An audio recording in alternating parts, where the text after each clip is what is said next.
Corona virus प्रकोप के कारण लॉकडाउन में हुए नुकसान के बाद उत्तराखंड के सैकड़ों युवक युवतियों की नौकरी जा चुकी है।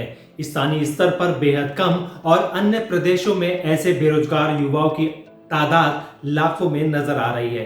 इसलिए अब वह अपने प्रांत उत्तराखंड लौटकर अपनी आजीविका के लिए कुछ ना कुछ जरूर करेंगे। आज हम प्रवासियों के साथ साथ स्थानीय स्तर पर नौकरियों जाने वाले लोगों के लिए त्रिवेंद्र सरकार के होप पोर्टल की पूरी जानकारी लेकर आए हैं। हम बताएंगे इस पोर्टल में आप कैसे रजिस्टर करें, अपनी डिटेल कैसे भरें और अगर आप कुछ टेक्निकल सीखना चाहते हैं तो आप इसके लिए क्या करें। तो हो जाइए तैयार अब इसको सीखने के लिए। लेकिन पहले ये भी जान लीजिए कि सरकार इस रजिस्ट्रेशन से आपको कैसे लाभ देने वाली है। इस पोर्टल का मुख्य उद्देश्य कुशल और अकुशल युवाओं का डाटाबेस बनाना और डाटाबेस के आधार पर रोजगार स्वरोजगार के अवसर उपलब्ध कराना है। जो कुशल पेशेवर हैं और वर्तमान में किसी न किसी संस्थान में कार्य कर रहे हैं या फिर उत्तराखंड में कौशल विकास विभाग के माध्यम से प्रशिक्षण लेना चाहते हैं, ऐसे युवाओं के लिए ये पोर्टल एक सेतु के रूप में कार्य करेगा।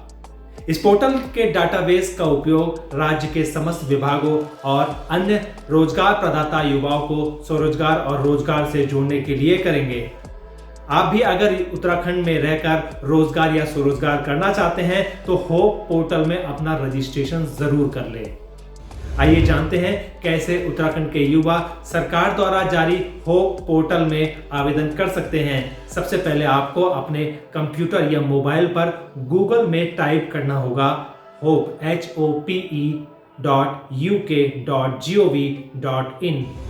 इस पर क्लिक करने के बाद एक फॉर्म आपके सामने खुलेगा।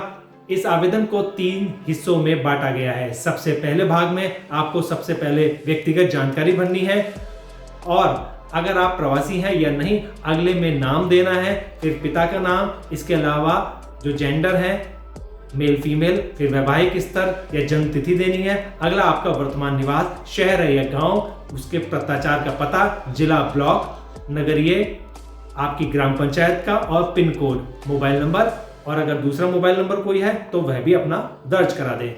आधार संख्या 2 बार भरनी है।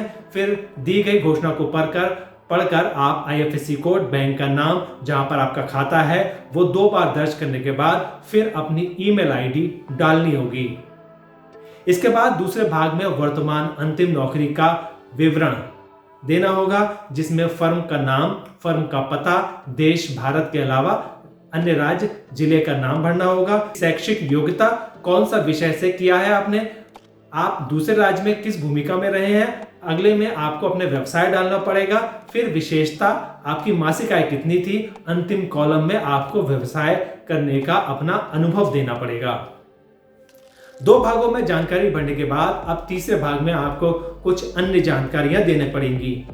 वर्तमान में आपकी आय का स्रोत क्या है, अगला आप सरकार से क्या अपेक्षा रखते हैं, यदि आप प्रशिक्षण लेने के इच्छुक हैं तो आप किस क्षेत्र में प्रशिक्षण प्राप्त करना चाहते हैं, यह भरना होगा। इस तरह आपका फॉर्म पूरा भर जाता है। इसके बाद इसे आप नीले रंग के सबमिट बटन दबाकर सबमिट कर सकते हैं। अगर आपको फॉर्म में कोई समस्या आ रही है तो आप फॉर्म के नीचे क्लिक वाले ऑप्शन पर क्लिक कर अपना नाम, मोबाइल नंबर, सुझाव या 1905 टोल फ्री नंबर पर आप कॉल कर सकते हैं। नमस्कार दोस्तों, अगर आपको अभी इस फॉर्म को भरने में कोई समस्या आ रही है, यदि कोई समझ में नहीं आ रहा है तो हमारे कमेंट बॉक्स में ज़रूर लिखिएगा अपनी समस्या, जिससे हम आपको संबंधित विभाग को इस समस्या को भेज पाएँ और उसका निदान होने पर आपको सूचित किया जाए। दोस्तों, हमारा यह वीडियो आपको कैसा लगा आप हमें कमेंट बॉक्स में ज़रूर बताइएगा। अगर आप इसको YouTube पर देख रहे हैं तो हमारे चैनल को सब्सक्राइब करिए। अगर आप Facebook पर देख रहे हैं तो हमारे चैनल को लाइक करिए और हमारे पेज को फॉलो करें। नमस्कार।